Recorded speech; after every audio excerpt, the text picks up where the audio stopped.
I don't think I listened to anything other than Taylor Swift or like dance music for like 2 years. Wow. Welcome to the Long Live Taylor podcast. Believe I'm still bejeweled when I walk in the room. I don't even think she's trying. I think she's very out there. Like, I want you to jump my bones. We not know about her and Joe. We were delusional. Yeah, you're not gonna win with that attitude. I'm ready to win. Ross is biting me. Stop biting. We're your hosts, Kaylin And Leanna, let's get ready to explore all the eras. Welcome back to another episode. Today we have a very special guest with us, and her name is Maggie. Welcome, Maggie. Thank you. Thank you. I'm excited to be here. We're so excited to have Maggie. So a little bit about her. She's a licensed therapist and relationship coach, specializing in working with the Childfree. And she's also the host of the Unapologetically Childfree community and podcast, which includes group trips throughout the world. And honestly, I'm considering going to this next one. It's Bali in 2025. So exciting. We would love to have you. We would love to have you. So can you tell us a little bit more about your community and the trips you do and all of that? Yeah, for sure. I mean, I do talk about it all day, so I can talk about it more. So there are a lot of conversations about, what life looks like after you're prescribed things to do in life. Graduate from high school, go to college, and then people have this idea of what your life is supposed to look like for you. And those of us in the Childfree community have really broken away from tradition, and we have decided to not have kids, and we don't have them now. We're not going to have them in the future, and we're really pumped about that. We're really excited about it because we get to embrace our lives and really lean into what the world has to offer. But it goes against the grain. So there are a lot of people who don't understand. They don't get it. They think we'll change our mind. There are some people who think that we're a little bit wonky in the brain and that we're messed up. And so I created a community where we can just be ourselves. And it's a place where we get to support each other and just be friends without having to have that looming, we're the odd ones out, people are judging us, expecting us to change our minds. So we have an online community. You can find it on Instagram, and we have the podcast.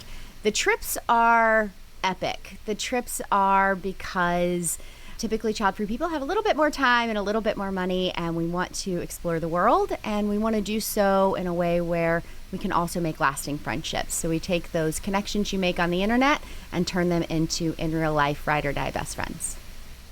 I love that. And I love your page. Oh, yeah? Yeah, I love your page because it's really made me, I don't know if I want to be child free yet. I'm still deciding. I'm 27, but I'm single, but it's really made me stop and be like, do I want this? And what are the reasons? It's made me question, because I always grew up like, oh, I'm going to have kids. And it made me think, did I really want that?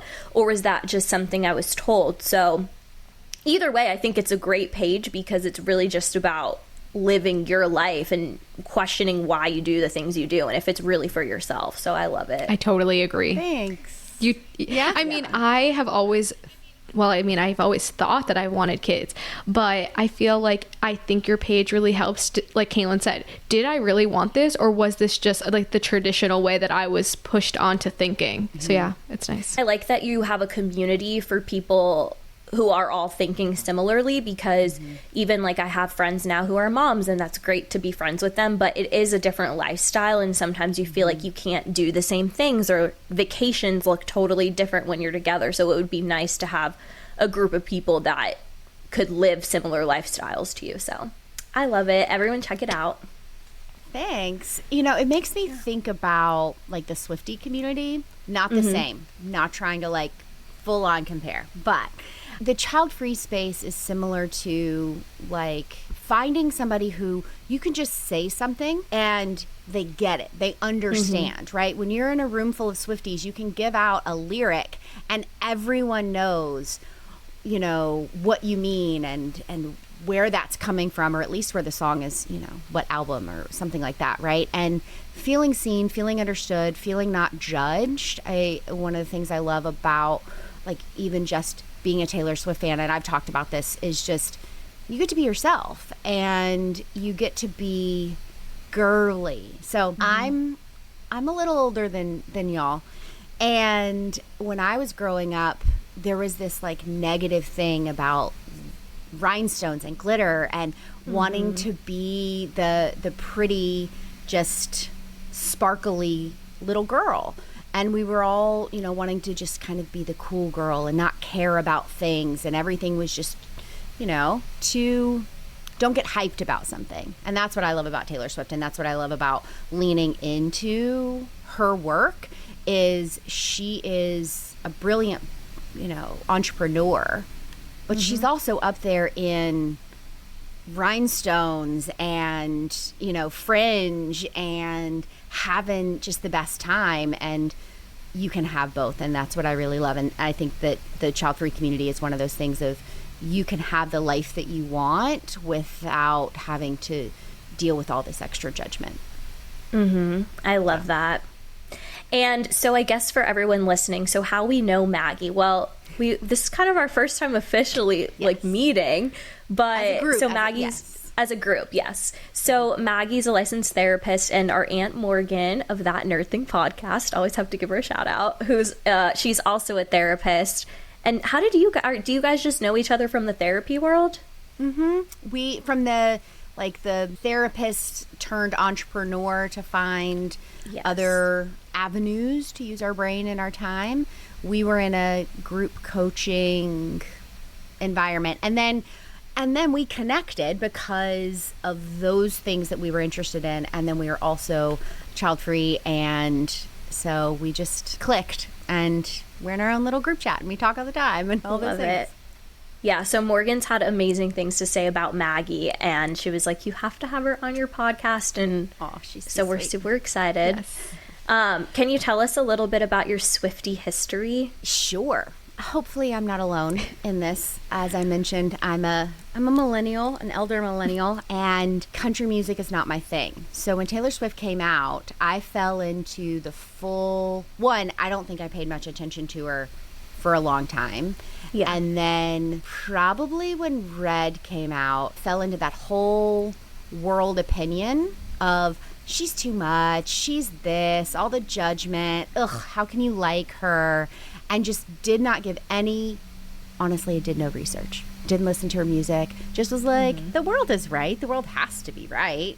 And like, just did not even think about it. And then something happened, and like one of her songs got into my iTunes. I don't know. And I started listening, and I was like, this is a jam. Well, it wasn't a jam. This is a really good song. And I started listening a little bit more, especially when she went pop, and that's where my heart and soul lives. I'm a like NSYNC, Britney Spears, like true pop lover. And so then I started leaning in, struggled with my own, you know, feeling that I was conditioned to believe. And somewhere along the way, I just stopped caring. I think that's part of age. I think it's part of just I'm a lyrics person, so I listen to lyrics over the melody and the harmonies and the music, and started going, oh, this song sounds like it's a pop bop, but this is dark, or this is heavy, or this is intense. And so really kind of leaned into that. And then like the rest of the world was just anxiously awaiting Midnights, and just re-dove into her discography, everything except the country stuff, and then just was like hooked. I don't think I listened to anything other than Taylor Swift or like dance music for like 2 years. Wow. Like just because it was like every mood that you have, there's a Taylor Swift song for it. Every vibe you're going for, there's a Taylor Swift song for it. For sure. One of the things that I have talked about several times is that I have this really cool arc that kind of follows Taylor Swift's Eras tour. I had my own kind of arc as well. I've seen her twice on the Eras tour, and the first one was in Vegas, so it was her second weekend, and it was my first Taylor Swift concert. And so I went. I bought them through Ticketmaster. Like, I was one of the few luckies that just actually bought it at a normal price. And a girlfriend of mine went together and had just, my boyfriend and I had just broken up. And this is a person that I thought I was going to like, this was it. He was him, right? And so I like sobbed like half of the show because all of her music is just so either happy or sad, but it's very emotion invoking, right? But what we know now is she was heartbroken as F too, you know? Yep. And I had never been to a show and I was like, oh, that's just how she is. But she was very stiff.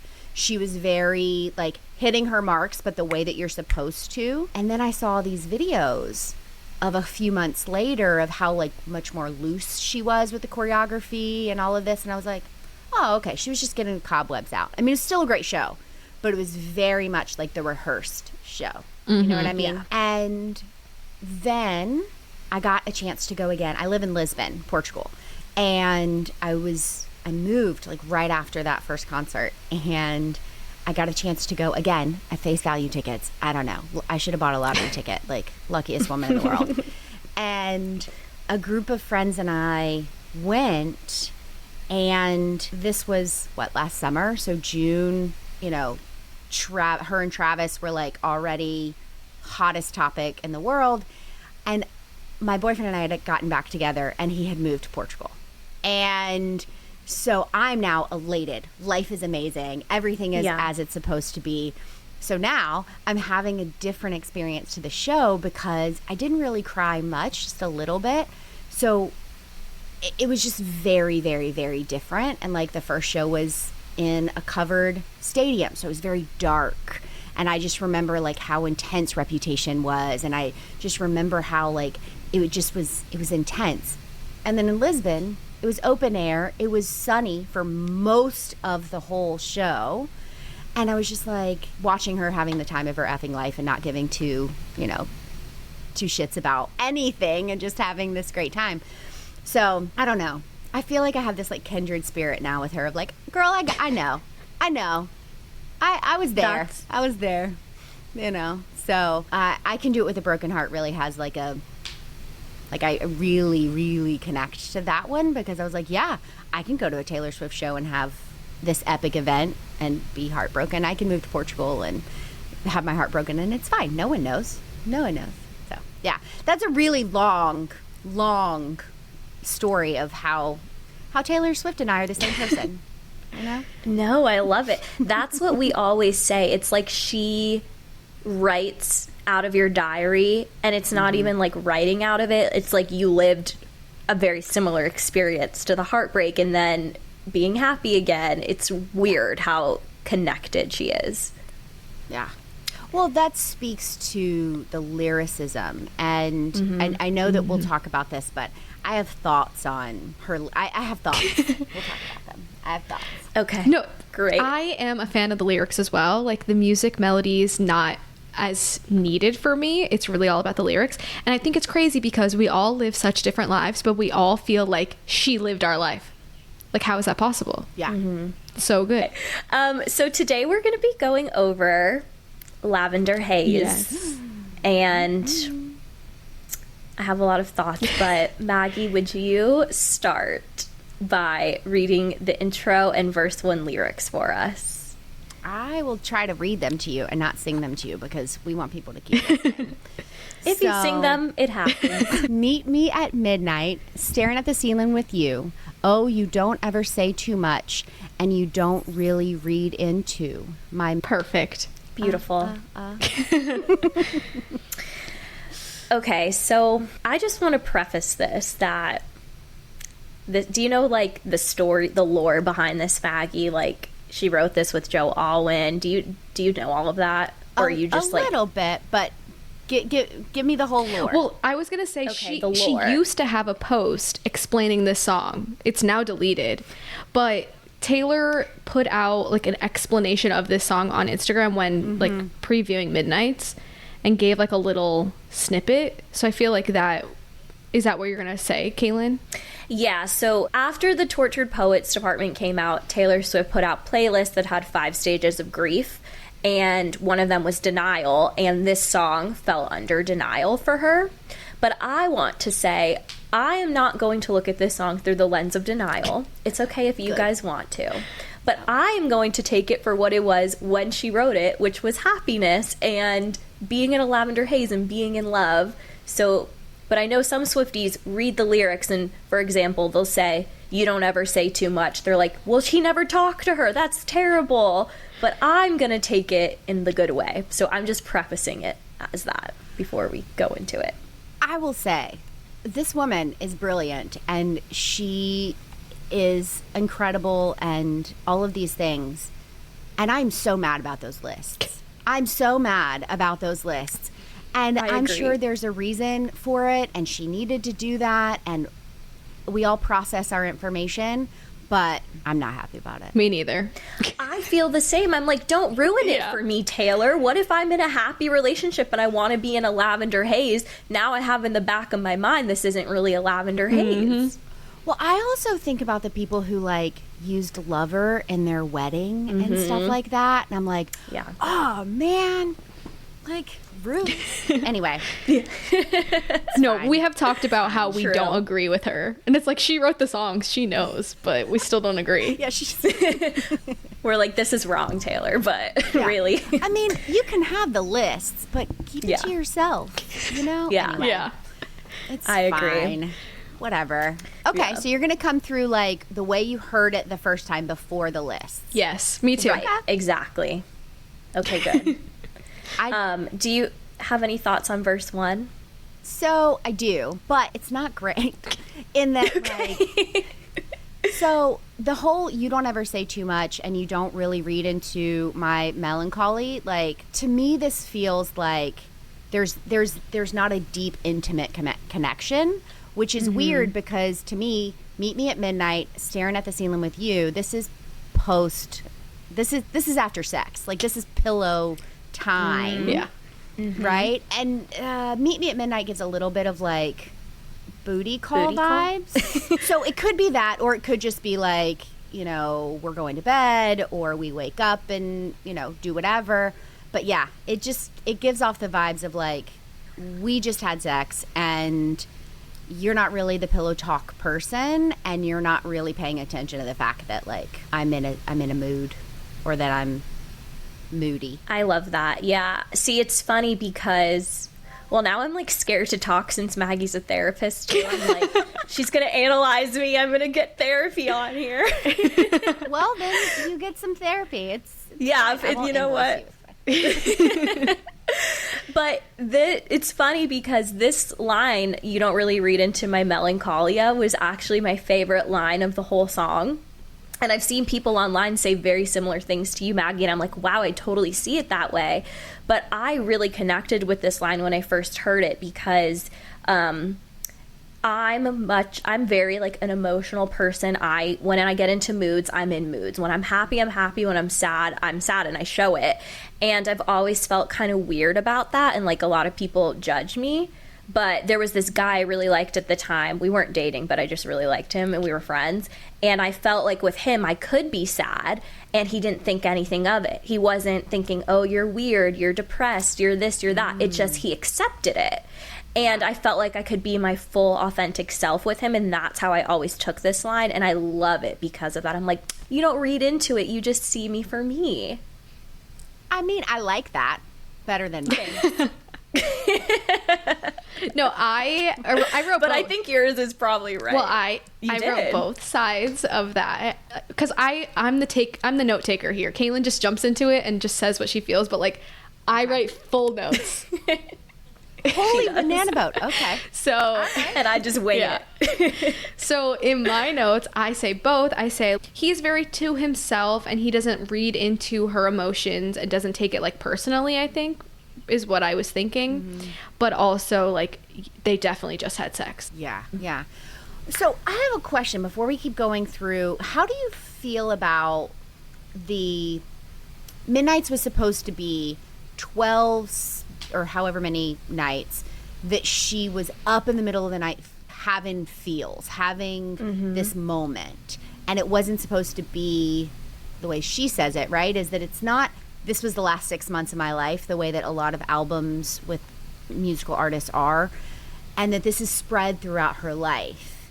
So do we think that's true, at least for this song? Do we think this could go further back? Because I've seen some suggestion that this is like old stuff. Well, I was thinking, so we have talked about the song Delicate before, and how we talk about how we think they used to be just a hookup. And so I think that this, if this is going to go back in time to those nights, I think it's going to be around that time. Like when she's like first has this like lust for him, thinks she's head over heels in love, nothing's going to go wrong.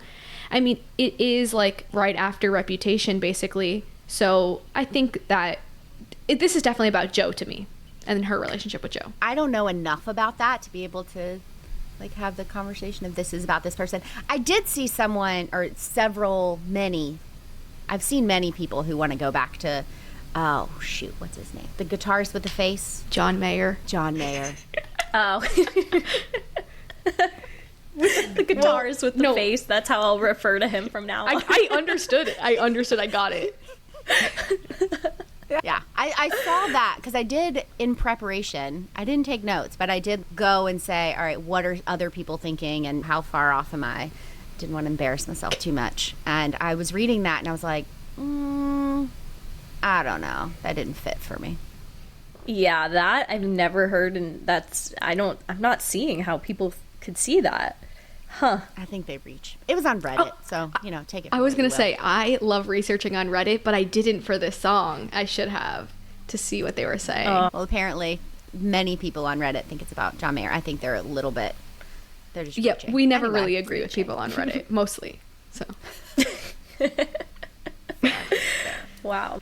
But I do think this is probably around the time of when her and her ex-boyfriend Joe, when they started dating around, like, when she was really scrutinized in the media and people didn't like her as much, around the time of Reputation. So I think I agree with Leanna that that's probably what this is reflecting on. Yeah. Even in the pre-chorus coming up, I think I relate it to, like, stuff she talks about in Reputation. So I think that's why I'm thinking that. Okay. So that it can go back in time, but we're not like reaching. That makes sense. I mean, I think with her music, one of the things that I see, I'm also an avid reader. And one of the things that I see in her music or hear in her music is how much more poetic and how much more imagery and less on the nose her writing has gotten through the years, which makes sense. I mean, when you start writing when you're like 6 and now you're 34 or whatever, you just evolve and develop. And I think that Midnights in particular really highlights the fact that this could be about 7 people. This could be about so many different things, but whatever. I agree. Yeah. And she's so brilliant not to like, aside from that list, she doesn't really come and interfere with the lore and all of this kind of stuff, which is nice because we get to believe what we want to believe. Yeah. Yeah, and I get to believe this is happy, and he doesn't judge her for her melancholia, rather than he's just like, whatever, I don't care. Exactly.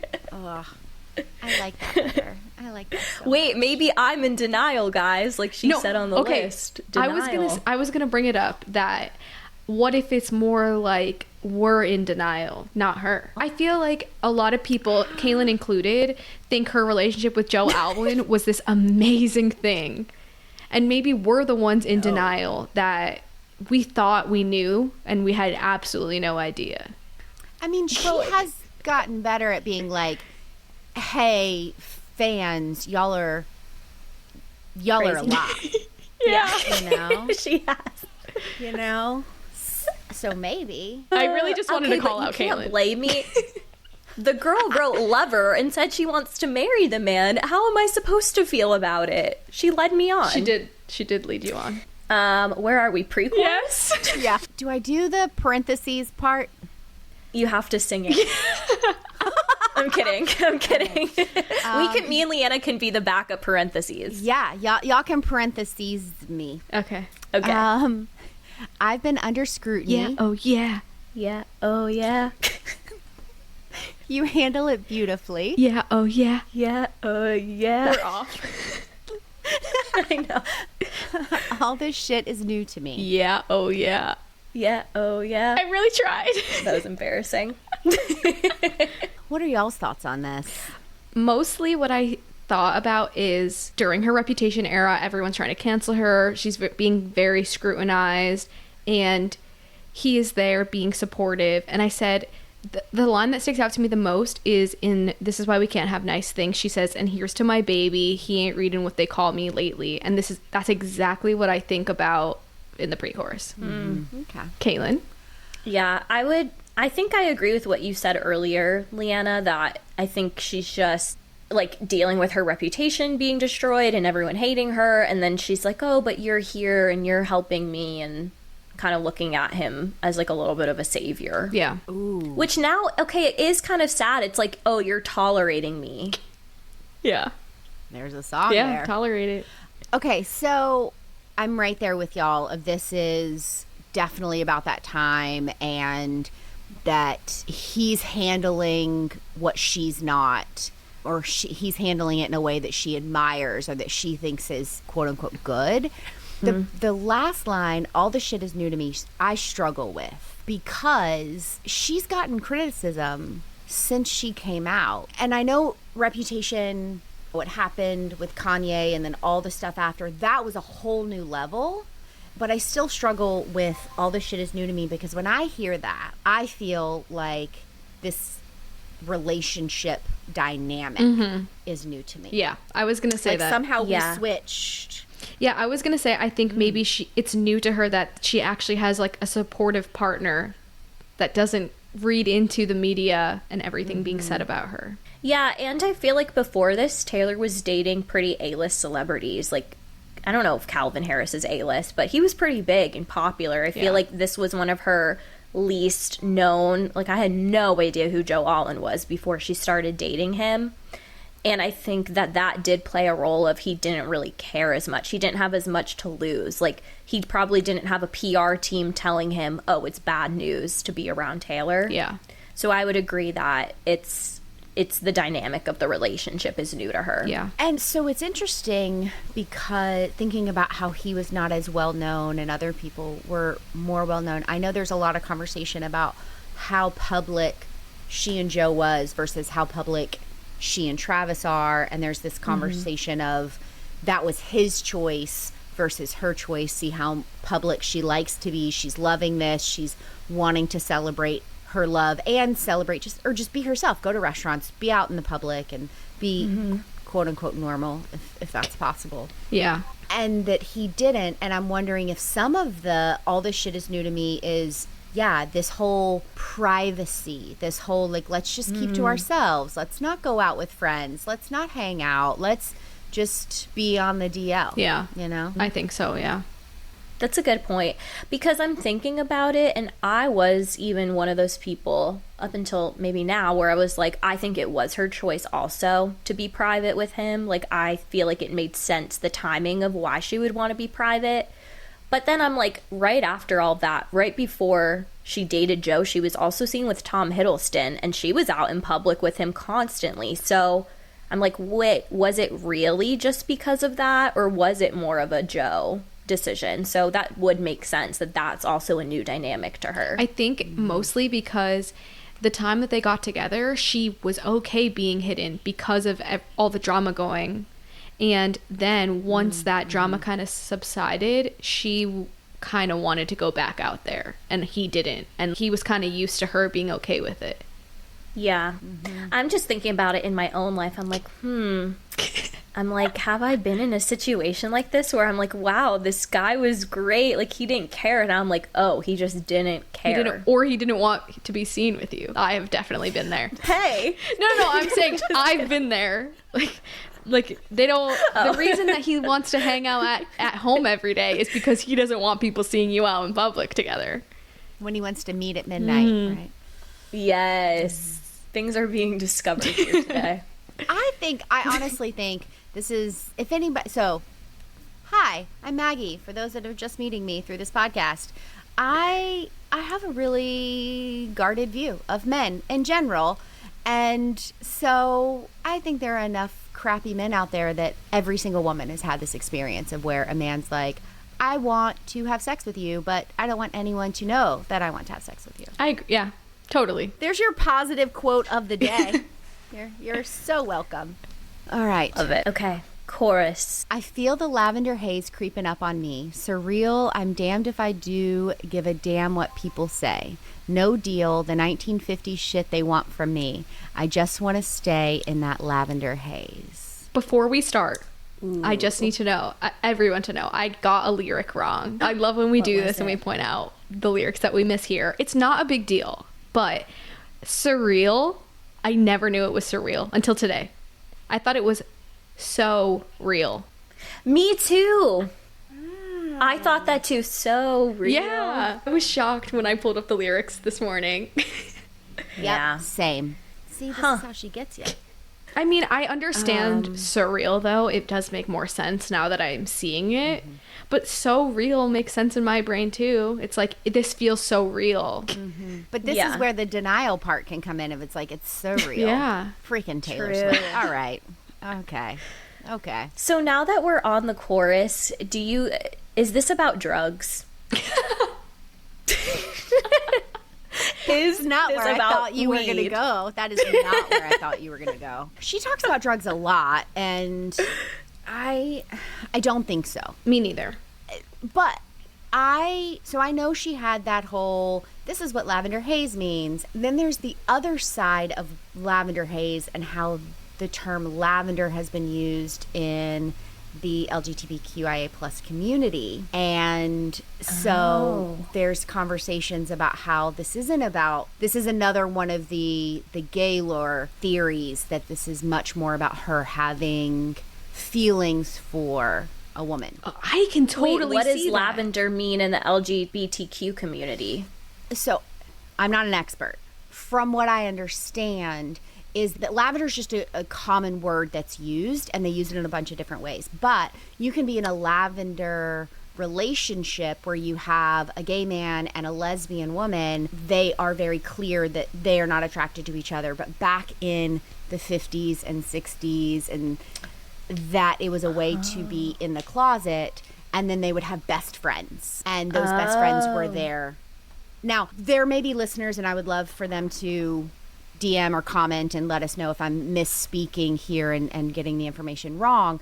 That's my understanding of it, is that it's that lavender haze, however she interpreted it, is not the original use of the term. Wow. I mean, now that I did not think of this, I did not see this in my research, but that makes a lot of sense. Yeah. So do you agree with that theory?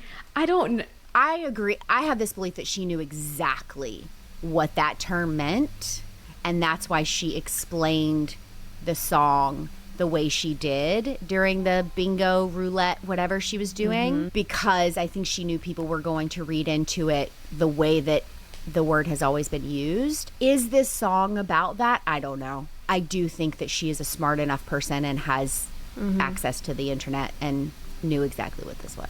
Wow. I do kind of think it's about drugs, though. I'm like, well, anyway, it's about drugs. I'm just kidding. Because in the music video, she looks high. She's like crawling to the TV. Have you guys seen the music video? Yeah.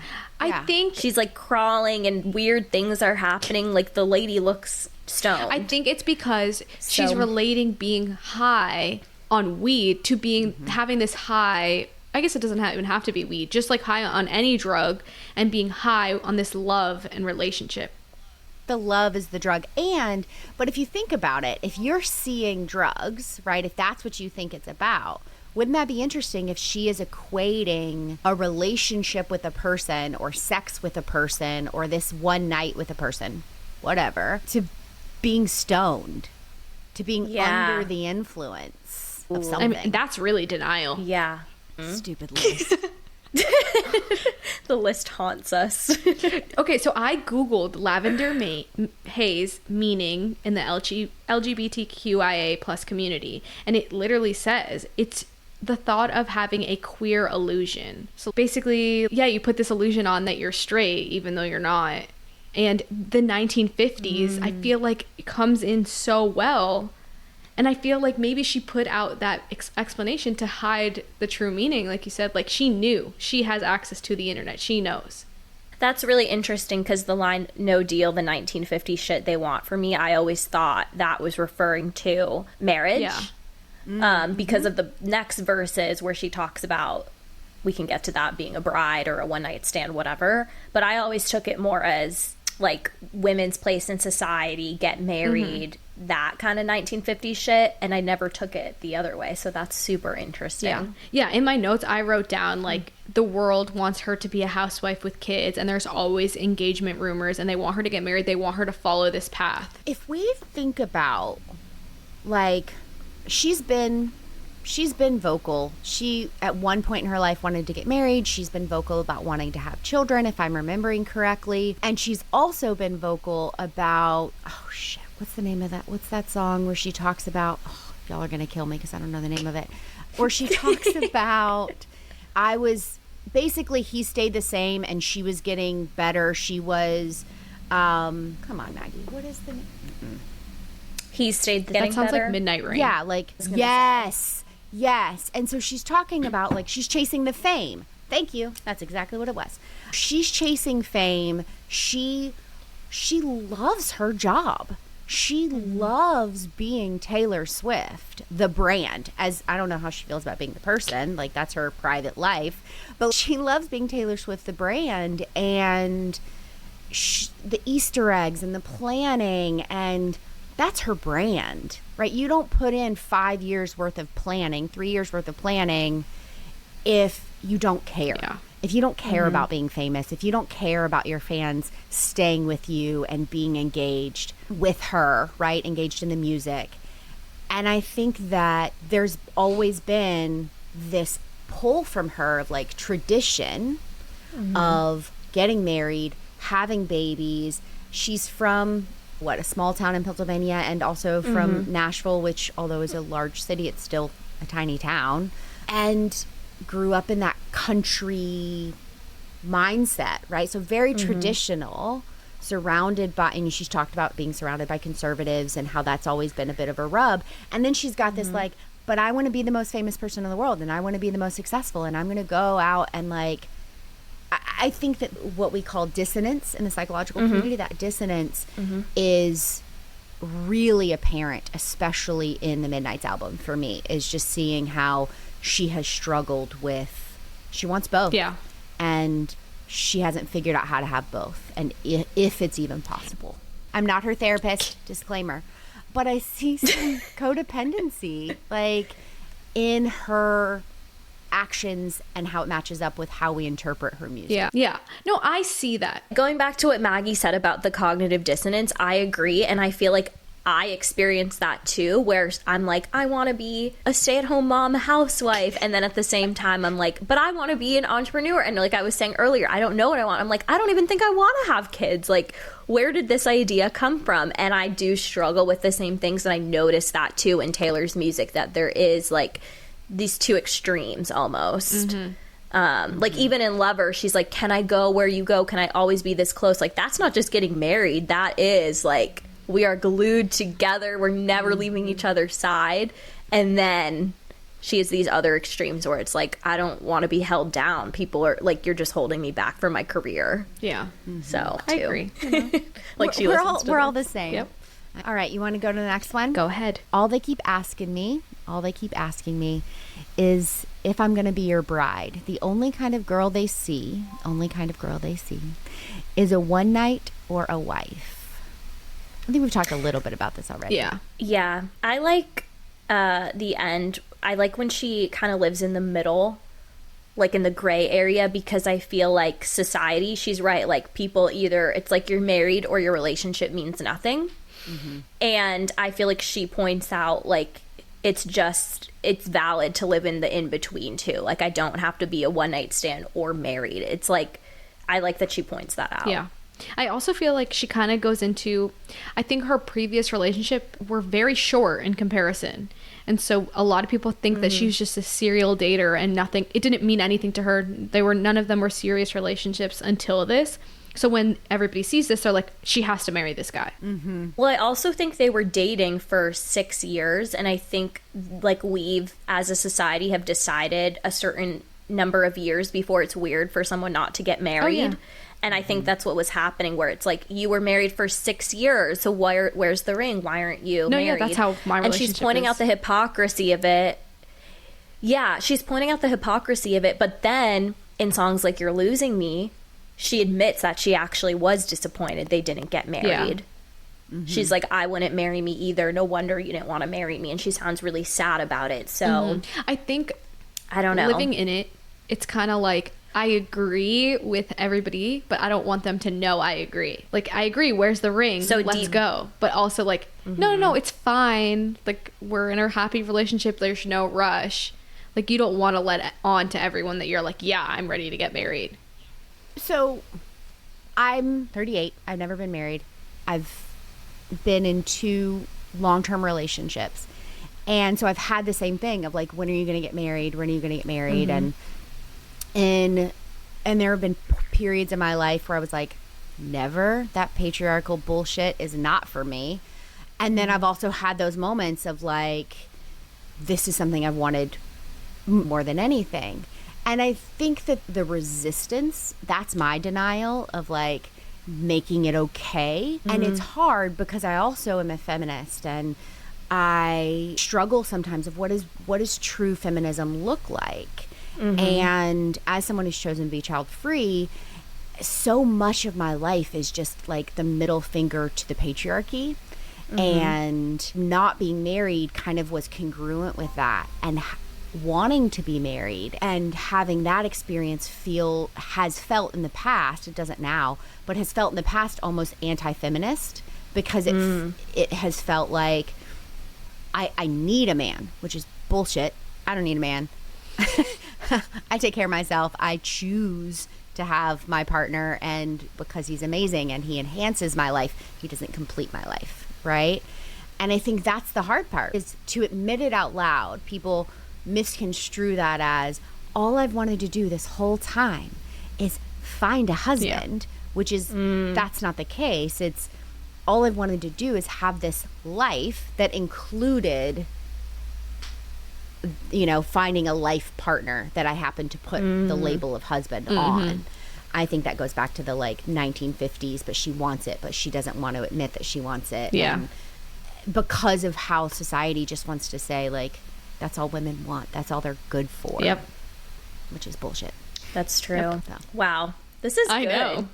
Like, what? My mind is going a million miles a minute right now. I'm so happy we It's did so this good. song. Y'all were right. I mean, there are so many parallels with the child-free community, because it's the same thing. People look at women and they say, don't you want babies?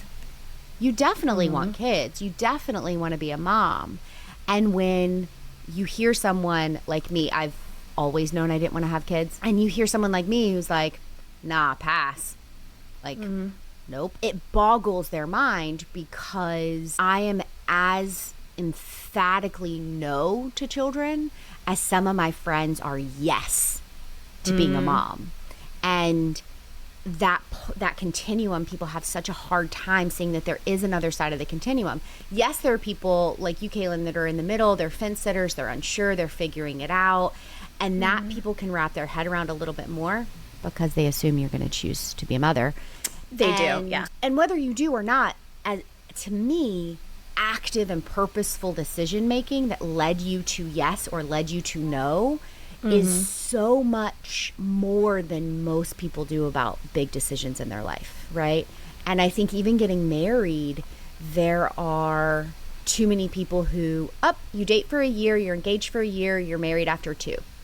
Right? That's just what you do. You don't think about it. You don't push back and go, is that really what I want? Yes, I want to be with this person, but I want to finish building my business, or I want to finish medical school, or I want to finish building this house, or like whatever you're doing. And people really struggle with not following the prescribed trajectory specifically for women. There's this very small box of what women are supposed to fit into. And I think a lot of what she's done in the last several years, like even before COVID, was a middle finger, was just like straight. Yeah. Stop trying to tell me what I'm supposed to do.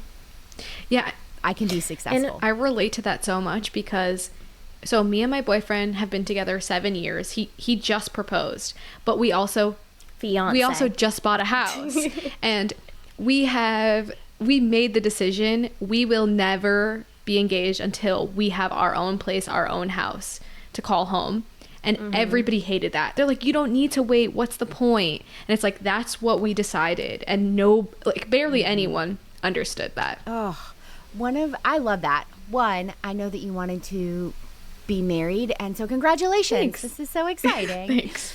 I love love. I do so much. Also, one of my great friends, her and her husband, they dated for 10 years before they got married because they had similar. Their goals were house, wedding, ring. That was how they wanted financially and planning and all of that. And so that's what they did. Worked for them. And this song, I think, is leaning into the love, is leaning into how amazing this feels, but also how weird and how this is like rubbing up against that other side of her that is a badass boss, entrepreneur, just musical icon at this point. I think it's also nice for me. It's sad, but also a little selfishly refreshing that even Taylor Swift goes through it, because I feel like sometimes I feel that pressure where people are like, my grandparents, love them if they're listening, but they're always like, you have a boyfriend yet? Are you dating? Are you going to get married? And I'm like, do you not see what I'm doing? I moved to a new state. I'm like making major career moves, but it's like that is the first thing they want to know. And it's refreshing that even Taylor Swift, who is a literal billionaire, has made records, like broken so many records, she still gets those same questions too. So it's nice in that way. Validation. Oh, yeah.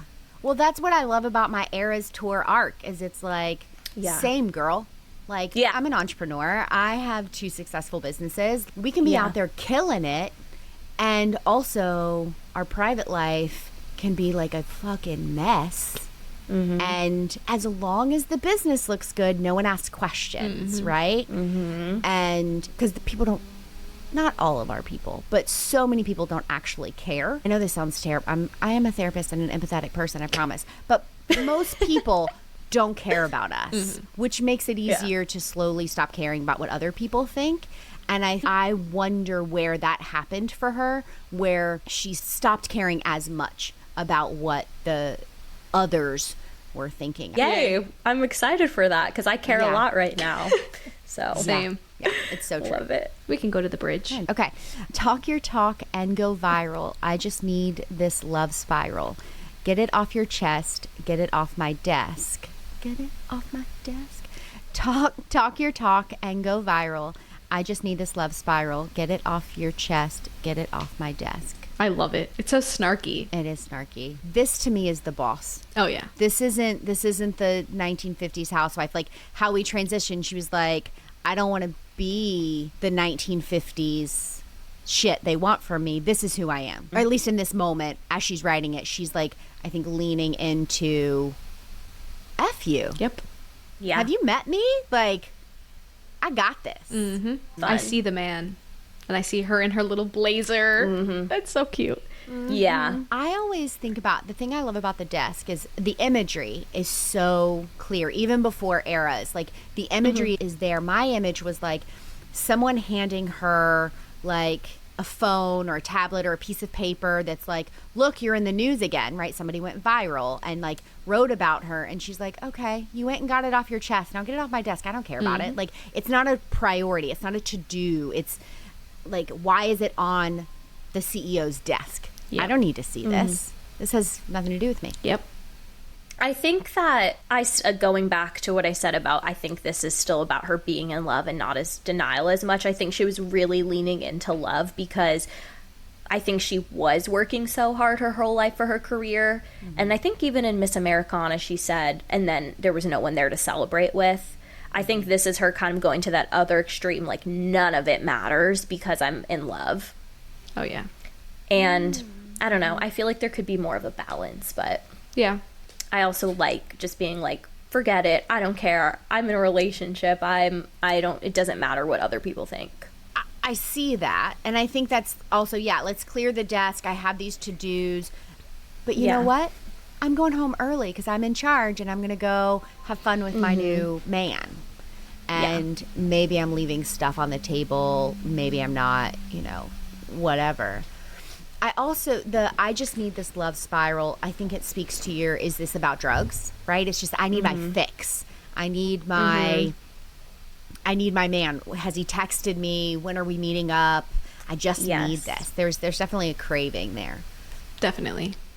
I am a victim of this because I've always said, I don't have an addictive personality, thank God. I don't care about drinking. I don't care about this. I don't care about that. And then one day I said, okay, I actually do, because I'm obsessed with like the feeling of love.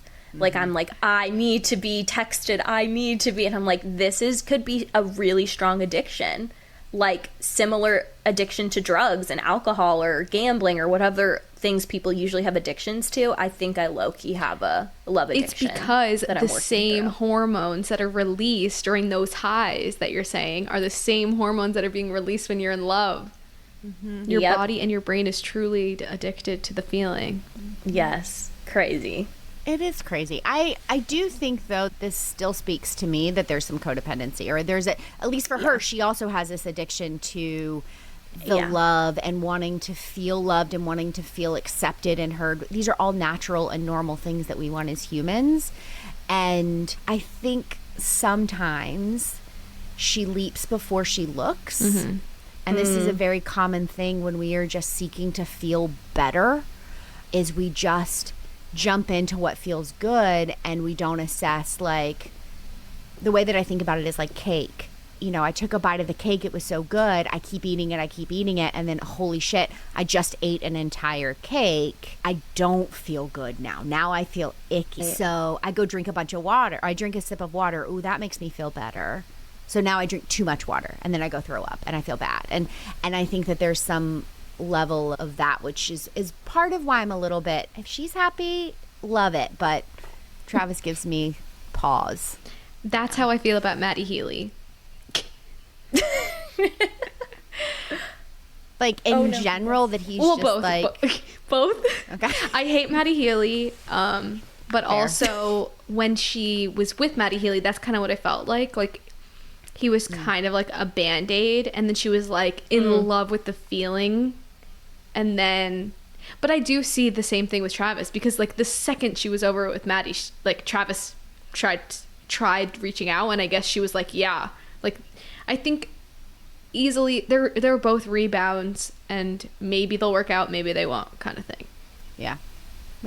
Rebounds don't have to be inherently like not a long-lasting relationship, but I do think that it takes acknowledgement that like, whoa, I may still need healing while we're in the beginning part of the relationship. And that's totally fine. That can happen. I mean, sometimes a rebound can be 4 years later, and you didn't realize you needed 4 years and 5 relationships later, you're like, oh, I still have this thing that I have to process about that guy 5 years ago, because now I've got this more amazing person who highlights shit that I hadn't worked on. That's totally cool.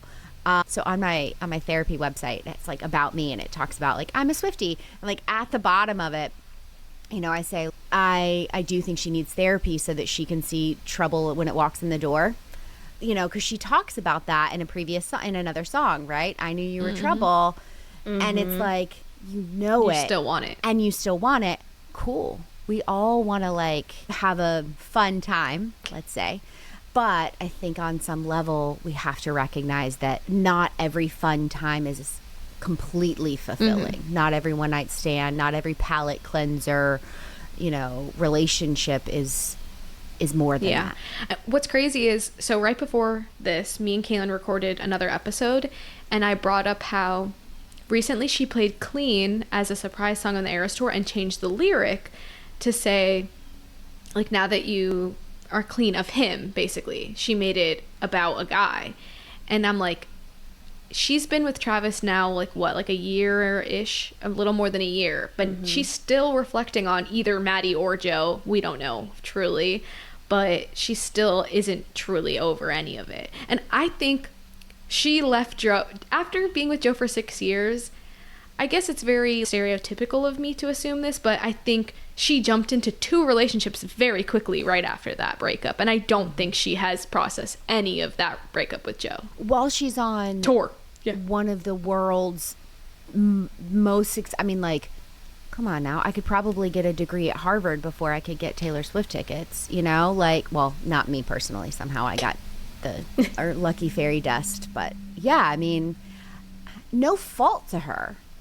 Absolutely. I think that the only fault or like shade that I'll throw her way for being human is I do think she needs therapy. Only because I think every human being needs therapy.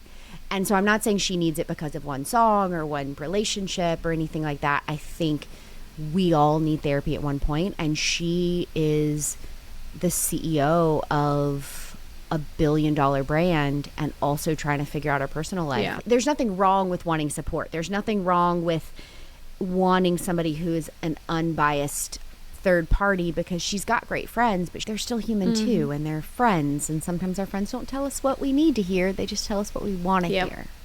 Yeah, we always say that we think she would benefit from it, and like, it's not bad. We just think anyone can use it. I hope she finds joy and happiness and long-lasting fulfillment, but this song wasn't giving it to her. Very true. Sorry, Taylor. Any other final thoughts or anything on the song you wanted to talk about? This is one of those songs where non-Taylor Swift fans or appreciators really understand what this song is because they hear the bop. They hear the head nodding and the like white girl move yourself side to side thing. And when you really get into it, especially, I mean, Midnight's was a really great album for this, of just she's telling you something. And what is she telling you? We've had 3 opinions. So it's all up in the air. But yeah, I think this is a great place to start if you're not a Taylor Swift fan or you're not, really sure about her. It's just listen to the lyrics. Dig in. Oh, there was one other thing too I wanted to talk about, which is a lot of people connect this song with I Think He Knows, just because melodically they're very similar. I should have done some more research on it, but they have very similar melodies. I'm going to send you guys it separately after this so you could see the videos I'm talking about, but that's just an interesting connection also. I think that they're kind of both like hookup. Like, yeah. In like at least like the beginning of their relationship kind of. Like, I feel like in I Think He Knows, she's in that Lavender Haze. Yeah, but there's something specifically about, I think it's like an intro note or something where they sound like they could be mixed and be the same song. But I agree that I think it's because thematically they're both in that space. It's really She has a lot of those songs. She has a lot of songs that play, when you strip it down to the piano, is what I've seen mostly, is people strip it down to playing on the piano. And I think on some level, and maybe this is because I'm a lyrics person over a music person, I think her lyrics are some of the best lyrics that we've seen come out of a popular music person. I'm not saying all music, because there's a lot of music out there that we don't know because they never get famous. Some of the best lyrics that we have seen in decades. I agree. Totally makes sense. This was so fun. Thank you so much, Maggie. You're welcome. Can you tell our listeners where they can find you, where they can be involved with your community and all of your plugs? Yeah, for sure. The best place to find me is on Instagram. So you can find me at childfree_communities. And you can find out more about the Bali trip and other child-free trips that we do by going to unapologeticallychildfree.com/Bali. Yay. I'm going to convince Kaylin to go. Thank you so much for having us. It's gonna be amazing. We're doing I would say if you're planning to come, if anybody wants to come, Black Friday deals are coming and it'll be cheaper. So that'll be awesome. If anybody clicks on it, then they'll get the Black Friday deals, which is awesome. Yeah. So cool. Thank y'all. Thank you guys so much for listening. Please go check out Maggie's community. It really is awesome. Even if you do want children, I feel like it's just a great place to be and to just check out. Thanks for listening. If you liked this episode, please rate and subscribe to us.